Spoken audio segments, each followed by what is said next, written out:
কিরে সাব্বির এনামুল নীরব দেখছস কই আইছি বেটা কক্সবাজার আইছি বাপরে আইতারবি জানো বেটা তোকে এটা স্বপ্ন বুঝছ নাই হ্যাঁ কিরে তোরা দেখলাম সকালবেলা বাজারও আমাকে লাগে কেমনে গেলি গা হাই হাই কেমনে কি কিরে কক্সে। বন্ধু সত্যি গেছে গা সত্যি ওই যে দেখা যায় সত্যি তো কি ঠিক আছে আমরা তো কক্সবাজার যাইতে পারবো না চল বন্ধু আয় আমরা নদীর আমাকে পাড়ে নদীর পাড়ে ঘুরে নদীর পাড়ে যাই। আয় আয়। যা হালাল করে আর জীবনে হালাল বন্ধু বান্ধব বড় লোক মড়লোক হইয়া ব্যবসা বাণিজ্য কইরা আমাকে বুইলা গেছে গা শালাত আর একলা একলা কক্সে গেছে গা শালাত আমরা কক্সে যাই না চল টাকা বন্ধু নাইগা দিকে বন্ধু, টাকা আমরা নাইগা দিকে। টাকা পয়সা নাইগা দিকে বন্ধু বান্ধব বুইলা গেছে চল গা আজ নদীর পাড়ে ফিরলাম চল বাইগান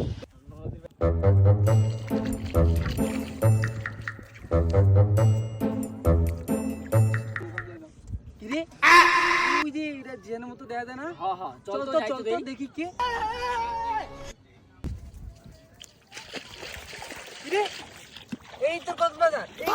গেছিস গা আরে বেটা কি কম কষ্টের কথা গরিবের কক্সবাজার তো এইটাই বেটা জানোস না তোরা আরে ভাই আসলে আমাদের গরিবের এটাই কক্সবাজার আমাদের তো আর সামর্থ্য নাই কক্সবাজার যাওয়ার এটাই আমরা করবো চল এখানে এনজয় করি আমরা হ্যাঁ আয় এখানে আয়, চল, যাও চল, দেখ চল, চল চল চল চল চল